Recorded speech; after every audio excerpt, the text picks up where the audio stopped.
Sarah Collins. I'm one of the midwives for the Ask a Midwife project at Humber and North Yorkshire Local Maternity and Neonatal System. My name's Karen. I'm one of the midwives that work in the Ask a Midwife team. We're going to do a video today about what to pack in your hospital bag. It's one of the questions we get asked quite a lot, isn't it? It is. Regarding what to take into hospital. So we thought we'd pack a bag with you this morning. We recommend you get your bag packed from about 36 weeks of pregnancy to make sure it's packed in plenty of time for the birth, so you're not rushing around in labour trying to get all the bits together to put in your hospital bag. And it's also worth having it just in your car, isn't it? It is, yeah. Just if you're on a day out and you decide you think you might have gone into labour or your waters have gone, it's much easier to just go straight to the hospital. Absolutely. So first thing we've got here is an old t-shirt. So you want something loose, something comfortable for when you're in labour. Something that actually helps you move around. You can move around freely in labour.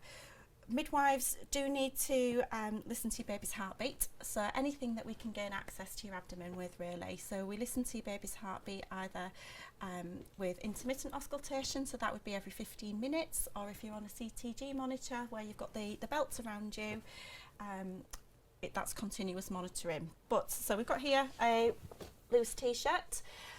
Some women like to just throw those away, don't they, Sarah? They do. They can get a little bit messy. So we would say don't bring anything expensive or anything that you want to take home with you. Lots and lots of women complain about cold feet in labour. So we've got some fluffy socks there. So I'll pop those in. If you're planning on having a pool birth, we would recommend you bringing in a tankini or a bikini, or again anything where we can access your abdomen, just so that we can listen into your baby's heartbeat every 15 minutes. So I'll pop that in there. You don't need to bring in your own towels, do you? Yeah, we supply those in the hospital for you. Last thing you want to do is have to take home a load of wet towels. So just use the towels at the hospital and we can worry about getting those washed. Lots of women complain that the lips are dry, don't they? Most labours last between about 8 and 12 hours when it's your first baby, and then they do reduce with your second babies. But it can be quite hard work, so we would say to have something like a lip balm with you as well. I've got some water bottles and some isotonic drinks here as well. So again, when you're moving around in labour, it's probably worth just having a bottle. You could have the ones with the look, there's a little straw in, just so you can sip on it through your labour. Yeah, especially if you're in the pool, because then it's just easy access, isn't it, rather than having to try and pour out some water out of a jug. And then the isotonic drink, it's hard work being in labour, so it's always worth to try and stay hydrated. So we've got the isotonic drinks there as well.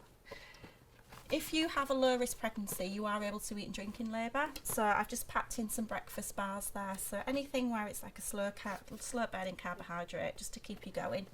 So we'll pop those in. And we've just got here hairbrush, clip, hairbands, anything just to get your hair off your face.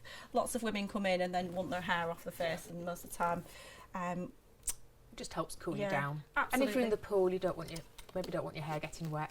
Yeah, absolutely. Right, that should cover the delivery. We'll move on to after you've had your baby. So I've got a lightweight nightie there and a lightweight dressing gown. The wards are very warm, and that's to keep our babies at the right temperature. So you want something that you can take on and off, really, don't you?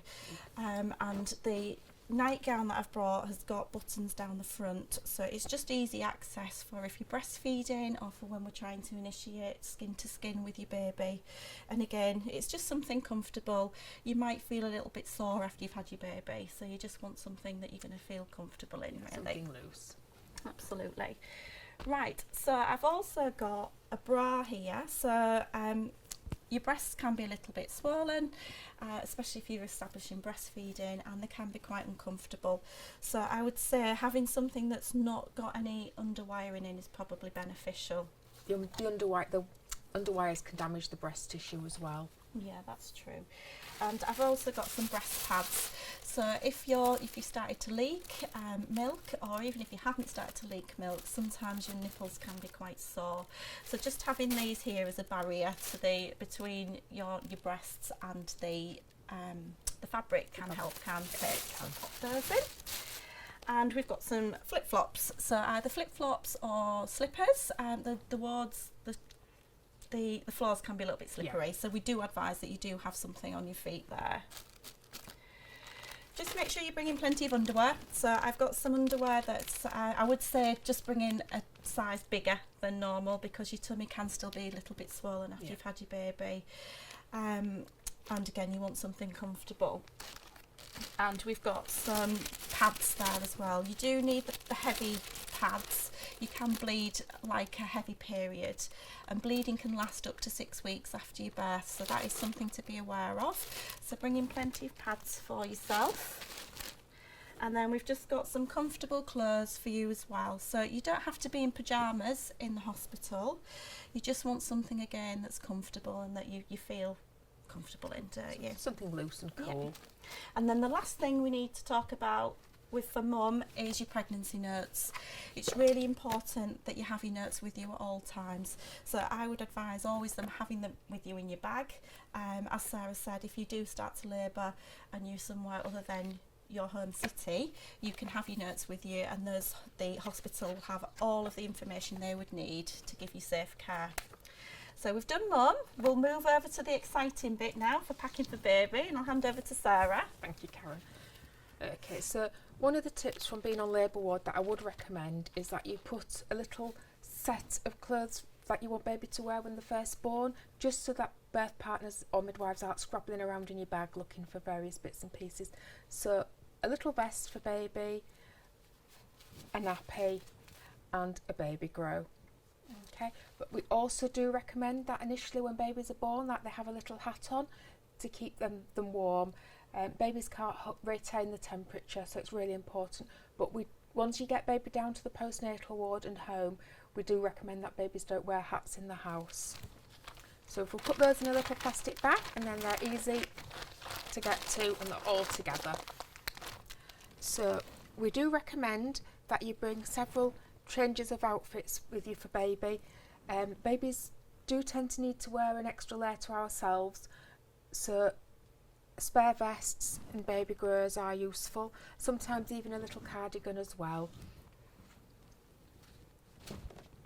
So muslin squares can be useful. Babies are often sick in the early days, and that can be milk or it can be mucus from the fluids they've swallowed at the birth. So then you need a little outfit, another spare baby grow. So a little outfit to take baby home in. So again, vest, baby grow and some sort of outer garment. So if it's more spring, summertime, then a little cardigan will probably suffice, but in the winter you may want to go with a snowsuit to keep baby warm. And also not forgetting to take in a pack of nappies for your baby.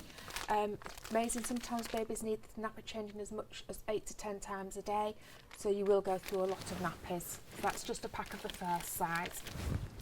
And when changing baby's nappy or topping and tailing baby, then we would recommend cotton wool balls and not baby wipes at this stage, as babies have very sensitive skin. Scratch mitts can be useful as well. If the sleep suits haven't got the little mitts that go over the hands, then scratch mitts can stop baby scratching the face.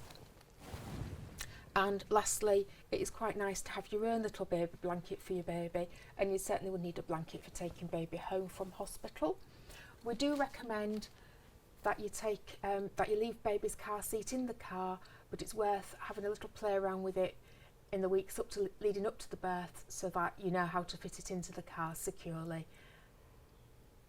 But it's not worth bringing into the hospital. Absolutely. The last thing you want to be doing is carrying extra things that you don't need. Yeah. You've got quite enough as it is, and also it's worth mum having her own wash bag with her own toiletries in as well. So these are things that we've recommended. Obviously you can bring in anything else that you want to. We've seen some really good tips over the years, haven't we? Lots of women bring in fairy lights. They do need to be battery operated. We can't have anything that we have to plug into the wall, because it needs to be PAT tested by the hospital. So things like the fairy lights, you can have the little tea lights, again, that are battery operated. Some women have their own playlists on their phones. Yes, yeah. Anything that's going to make you feel calm or make you feel happy. The other thing that we've seen recently as well is bringing in their own pillows or pillowcases, just because it smells like home, and then that can help calm you as well. It's nice having your own things around you. Often as well, it's worth the birth partners packing a little bag with some snacks and drinks in for themselves as well.